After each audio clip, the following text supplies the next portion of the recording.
su šypsena sakysiu kreiptis, mėly broliai ir seserys ar mėly klausytojai. Tikrųjų, šiandien mes pakalbėsim apie draugystę ir išpažintį.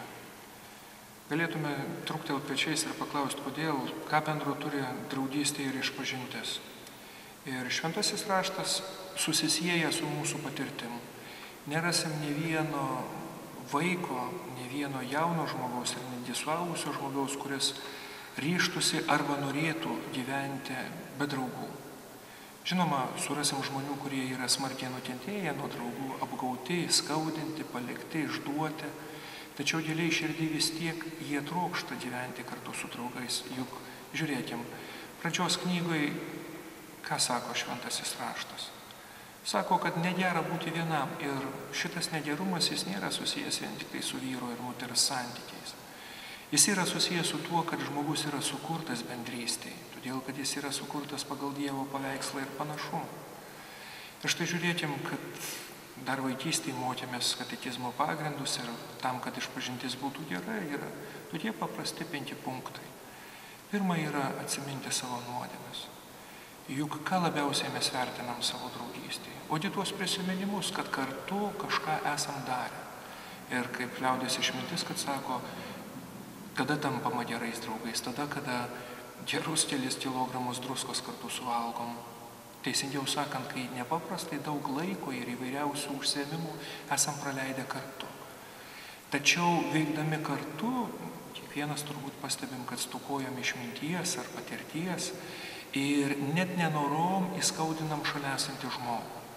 Ar pasišaipom, priima ne taip, ar tiesiog stengiamės patraukti per dantį ir vėl užgaunam. Antra yra gailėtis. Gailėtis tai reiškia suvokti, kokia yra tiesa. Sakykit, už ką labiausiai vertinam draugus? Juk labiausiai vertinam draugus ne už tai, kad jie yra patys geriausi. Juk ar klasėje, ar darbovietėje, ar šiaip kieme galim drąsiai pastebėti, kad gabesnių žmonių, ar sporte, ar moksle, jų iš tikrųjų yra daugiau. Tačiau labiausiai vertinam savo draugus būtent už ištikimybę. Už tai, kad jie sugeba sugrįžti ir pasakyti, kokia yra tiesa. Ir štai kodėl tas antroji dalis nepaprastai yra svarbi. Gailėtis tai reiškia suvokti, kokia yra tiesa. Trečioji dalis yra pasiryžti nebenusidėti. Noriu atkreipdėmėsi, kad pasiryžimas nėra pasižadėjimas. Jeigu kas ima paskolą iš banko, tai jis rašo pasižadėjimą. Tai reiškia, kad jeigu aš šitos sąlygos neišpildysiu, ateis iš banko darbuotojai ir jie atims turtą, kuriuo laiduoju. Dievas nesako, kad jeigu aš sulaužysiu pasiryžimą, ateis ir nusuks man sprandą. Gink Dieve, ne. Jis sako, kad tu, norėdamas pasitaisyti, turi dėti pastangas.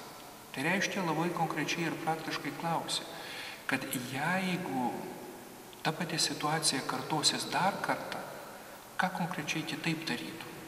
Pavyzdžiui, kalbėsi su draugais ir norėsi pasirodyti geresnis. Ir staiga tą pasakojimą, kuris yra teisingas ir iš tikrųjų įvykęs tavo gyvenime, imsi ir papuoši nebūtais elementais. Tiesiog, kad pasirodytum geresnis, ar tiesiog, kad liežuvis tiesiog įsisuko. Ketvirtas išpažinties momentas yra atlikti išpažintį. Tai reiškia imti ir padaryti tai, ką privalu, prisipažinti. Nekartą mes esam pastebėję ir girdėjau, galbūt ir patys sakom, kad vis tik norisi, kad draugai mums pasakytų, kad mes esam brangūs. Tai gali būti gimtadienis, tai gali būti šiaip kažkokia proga. Tačiau pasakymas ir išreiškimas to, ką kiekvienas turim savo širdį, yra nepaprastai svarbus. Juk tas pats šventasis raštas Jono Evangelijoje labai aiškiai pasako, koks yra mūsų tas krikščioniškas gyvenimas ir dvasingumas. Ten yra parašyta juodu ant balto, žodis turi tapti kūnu. Kitaip sakant, tai, ką aš mąstau savo širdį, tai, ką turiu savo galvoj, turiu karts nuo karto imti ir pasakyti savo draugams.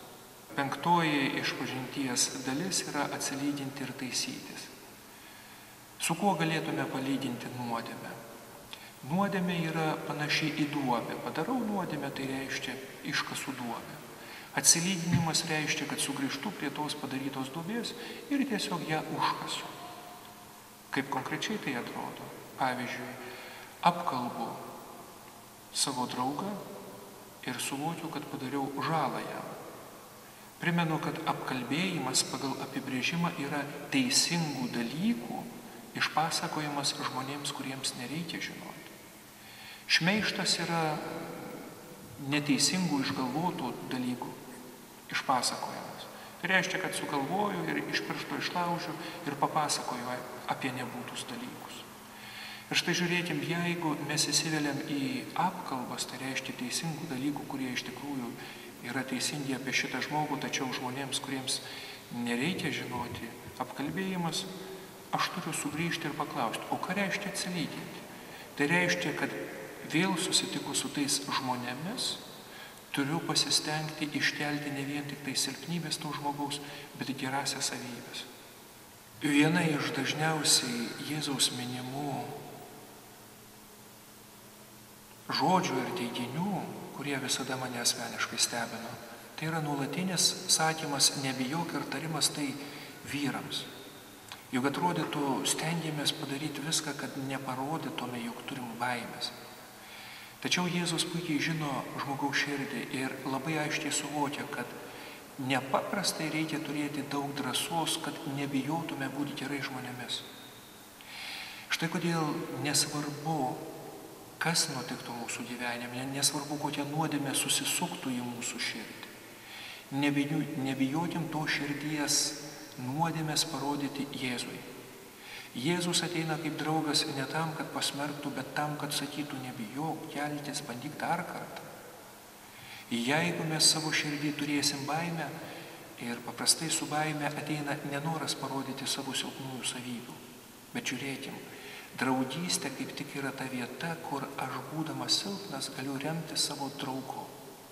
Štai kodėl Jėzus ir kviečia mus visus į labai artimą draugystę. Juk malda yra ne kas kita kaip nuoširdus pokalbis su Dievu, nieko nepasilaikant savo. O juk to labiausiai kiekvieną širdį ir trokštam, kad turėtume tokių draugų, kuriems galėtume netgi savo paslaptis patikėti, žinodami ir nebijodami, kad mūsų atstums ar nuo mūsų nusigręš.